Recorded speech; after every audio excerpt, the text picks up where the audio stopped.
Did you know that parents rank teaching financial literacy as the toughest life skill? That's where Greenlight comes in, the debit card and money app made for families. With Greenlight, you can send money to kids quickly, set up chores, automate allowance, and track spending with real-time notifications. Kids learn how to earn, save, and spend responsibly, while parents have peace of mind knowing smart money habits are being built with guardrails in place. Try Greenlight risk-free today at greenlight.com/Wondery. That's greenlight.com/Wondery. In this podcast, you're going to hear raw emotion the night of the boat crash. We made the editorial decision not to censor the language, but we want to warn you, it's strong from dash cam and 911 calls. These are upset and frightened and angry kids.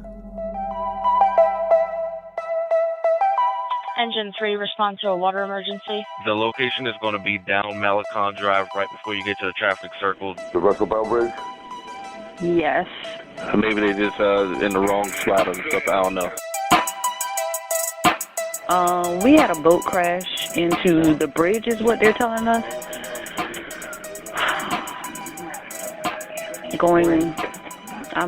They're talking so much. We got it in at the Parris Island Bridge. Dispatch 804. I'm en route to that water emergency call at the Bell Bridge. Do you have an ETA? I've got one boat that's trans now getting ready to drop in. The second one's leaving the squad zone, so about 5 minutes will get one. 6-foot gash, like it's really split open from the nose all the way 6 foot back. Yeah, man. I mean, shit. What's your name? Hey, what's your last name, buddy? Murdaugh. M-U-R-D-A-U-G-H. Okay, what's your first name? Paul. Paul, P-A-U-L. Mom, there's 50 cops here, Coast Guard, everything. We can't find Mallet.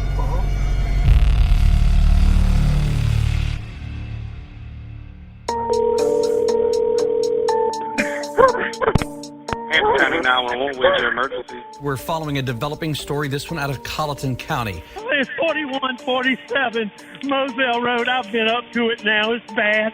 Double homicide involving a mother and son. Both deaths resulting from apparent gunshot wounds. In this town, nobody questioned the Murdaughs for 100 years. You know, powerful people make powerful enemies. You commit a murder in the 14th Circuit, the odds of you going to death row are high. From the studios of WCIV ABC News 4 in Charleston, this is the podcast Unsolved South Carolina. Case file number 1, the Murdaughs. February 24th, 2019. It's sometime after 2 a.m. on a cold, foggy Sunday morning near Beaufort, South Carolina. 6 young people in a boat have just crashed straight into a bridge after a night of drinking, and one of the teens is missing. Mom, y'all need to come to Beaufort quick. We hit a bridge in the boat. Connor's fucked up. Connor's messed up bad. We can't find Mallory. Morgan's messed up bad. We can't find Mallory, Mom. The kids are friends. Miley Altman, her boyfriend Connor Cook, Morgan Doughty and her boyfriend Paul Murdaugh, and Anthony Cook and his girlfriend, Mallory Beach. My colleagues will read their written statements so you know exactly what was going through their minds and what they said happened that terrible night. In our last episode, we shared what was happening just before the crash. I'm pretty sure I said watch out or like something like that, but like I screamed it like I was like, you know, but I think like I even like stood up before like right like a second before we hit, just because like I was trying to like, you know, like brace myself, like hold on to something, and I just don't remember like what I did like exactly, but I remember just like looking forward, like seeing the boat like when it sped off to go to the bank. Underage drinking, Paul's increasingly erratic behavior, tempers flaring, his terrified friends begging Paul to let someone else drive.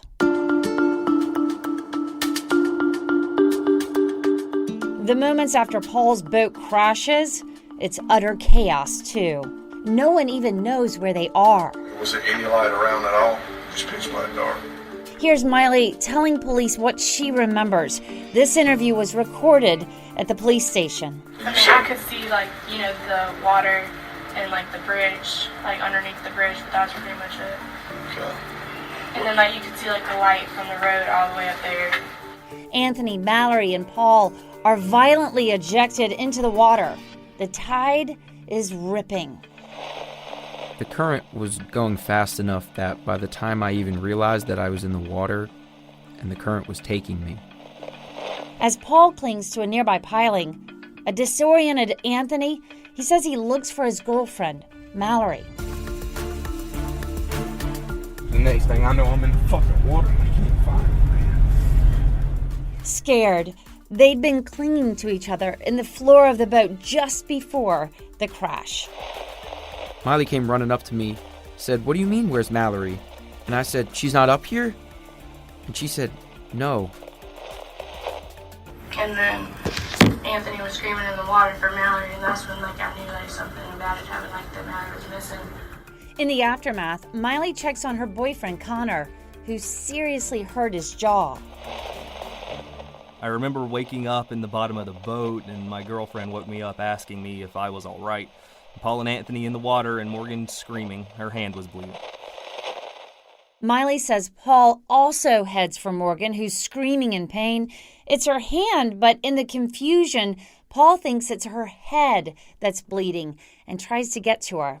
He came back shore, and he tried to help Morgan, and she didn't want anything to do with him. She was like, "Get away from me." She didn't want to talk to him at all, and, like, he didn't care that Mallory was missing, because she was, like, upset, because she was like, "Get away from me, like, I'm fine, but Mallory's missing," and all this kind of stuff, and it just didn't register with them that, like, she was missing. Miley says several minutes pass before the kids even think to call 911. Because I noticed there was, like, a pathway to the road. Eventually, Miley says she finds an old fisherman's path that leads them from under the bridge to the main road. They've crashed literally at the entrance to Parris Island. It's where the Marine Corps trains its new recruits. It's now a few minutes before 2:30 a.m. Connor finally reaches Beaufort County Dispatch. What bridge is it? Paul, what bridge is this? Paul, what bridge? 911, where's your emergency? Hello? Police, fire, EMS. Hello? I started down in the boat, yeah, but Morgan was screaming so loud, so I had to walk up to the top of the hill to hear the lady, so she could hear me over Morgan screaming. We're in a boat crash on Archer Street. Whereabouts on Archer Street? In Archer Street, the only bridge on Archer Street. She kept asking me where I was, and I kept telling her over and over, and she would say different places. Archer Street? Archer's Creek. Archer's Creek. Archer's Creek. Is it? Okay. And I'd say, "No, Archer's Creek," and it was just chaos, the whole conversation. What's going on? It's by Parris Island. Right. What's going on? We're in a boat crash. You know what kind of a? A boat crash. A boat? Did you say a boat crash? A boat crash. Okay, so you're at the dock? Hello, are you at the dock? No, we just crashed in a boat. Okay, are you in the water or are you? We're in the boat. Okay. We have someone missing. Okay. Hang on 1 second, okay? All right, Bob. Archer's Creek. Archer's Creek, correct? Paul, what is this? Paul, what is this bridge called? Okay, how far?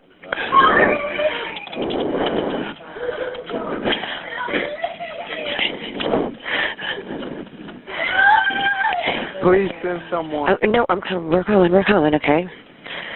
See, well, how far off shore are you? In Archer's Creek. Right, how far out? There's only one bridge in Archer's Creek. You're by the bridge? There's only one bridge in Archer's Creek. Is this a disabled boat? But there are a ton of bridges in this part of the Low Country. 10 for Engine 3 en route to the water emergency at 2200 Ribout Road at the Bell Bridge. Reference to a boat that had crashed into the bridge. 6 people on board. 1 person is missing, a 19-year-old female. At least 1 person with injuries. Some of the victims will be near the guard shack. At 2:47 a.m., 20 minutes after Connor's initial call, firefighters and EMS head to Bell Bridge. Now, that's the wrong bridge. The kids crashed into the Berkeley Bridge over Archer's Creek. So we've got 1 person missing off a boat. Yes. Let me make sure. Hold on. 19-year-old female, possible injuries. We're about to stone fire for it as well. Okay. All right, so we've got 1 person presumably in the water missing, correct? Yes. I'm not sure if this injured female is one that was missing or not. Because when they kept saying bridge, we were going with Bell Bridge because we didn't get a real... No. It wasn't the Russell Bell Bridge. And the Russell Bell Bridge, it's 1.5 miles from the crash site. Can you find out exactly where the boat is located?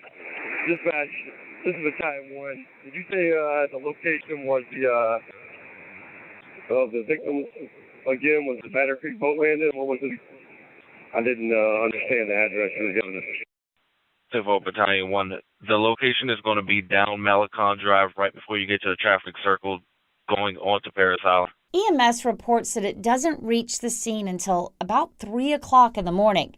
Now, what should have been about 7 minutes, according to the average response time for emergencies here in the U.S., took 3 times that. Precious time is now lost. Severe fog, well, now that threatens any real hope for Mallory's rescue. Do we know what happened? Apparently they were, from what I'm told by the officer, the female was sitting on the boyfriend's lap when they hit the bridge at a high rate of speed. So they hit the bridge at a high rate of speed. And she fell off. Meanwhile, Paul is heard begging at the scene of the crash for a phone. He wants to call his grandfather, Randolph Murdaugh III. Can I use your phone? Can I use your phone? Hey, bro, I ain't got my phone on me, brother. You ain't got your phone on you? And remember, he's one of the most powerful and well-connected lawyers in the entire state. I think he walked back down the grass maybe and sat on the grass just in his underwear, and he just didn't say anything besides just wanting to call his granddad, just let me call my granddad, and he took my phone. Caitlin Penter is a reporter who covered the fatal boat crash out of Savannah. She also notices Paul's apparent detachment. Immediately after they crashed, he wasn't even concerned that one of his friends was missing and was not in the boat with them because he was so erratic in his behavior. That's when Anthony sees Paul come up to the main road. Anthony is in the back of Deputy Stephen Domino's squad car. You talking about that one with no shirt on? Hey, do not, I don't want you getting in no trouble, you hear me? Listen to me. Don't get in no trouble. You hear what I said? Mom's on the way. I told her I'm gonna keep it. Listen, let me drive this goddamn I'm hanging with you until your mom gets here, okay? That motherfucker ain't rusting the fucking crib. You're not in trouble. What rig you on him? He ain't gonna get no fucking trouble. Oh, yes. Bro, you fucking smiling like it's fucking funny. Sit down.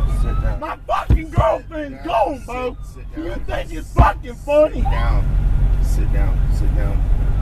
Hope you rot fucking hell. Sit down. Hey, somebody put him in the car. The one with the towel. Go ahead. Miley recalls the fight between Anthony and Paul after the crash. Anthony was about to, if the officers weren't holding him back, he would have, unleashed on Paul. He would have, fought him, I feel because he was just, because I think Paul came to Connor and, wrapped his blanket around him, and I was standing right there next to him, and Paul, smiled or something, and Anthony saw him smile, and he was you think this is funny, this kind of stuff, and he, was, about to, go and, fight him because he was that mad because he was smiling about it. The officers ask, was Paul behind the wheel of the boat? We need to know exactly who was driving, and you said that was the last one you saw, so that's what I told them, because his ass will be responsible, okay? Hey, I'm with Department of Natural Resources. Who was driving the boat? Right, I'll fix up.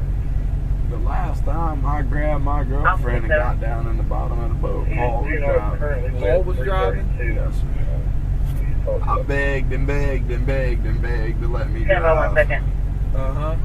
But in a moment of terrifying clarity, Anthony asks the officer, "Do you know the Murdaughs?"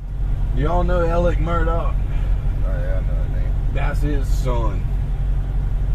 That's so driving the boat? Good luck. When they get there, EMS tries to check Paul out for any injuries. Hey, buddy. You gonna check out my name, Yeah, I'm fine. Sure? I think we still get you checked out, right? Yeah, I'm fine. I mean, shit, what's going on? Hey, what's your last name, buddy? Murdaugh. M-U-R-D-A-U-G-H. Okay, what's your first name? Paul.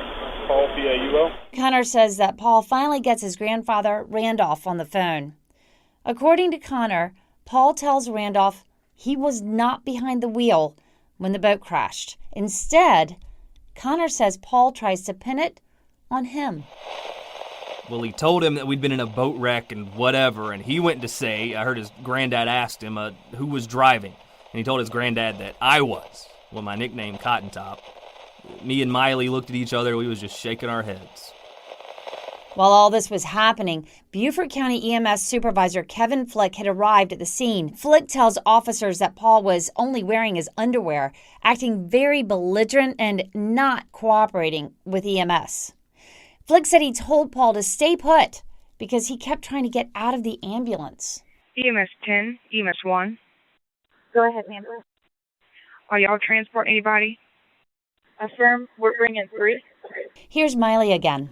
The EMS lady was like, listen, like, if you don't calm down, she had gotten mad at this point, and she was like, listen, if you don't calm down, we'll put you, we're going to have to restrain you and put you in handcuffs and take you to jail right now because he wouldn't cooperate.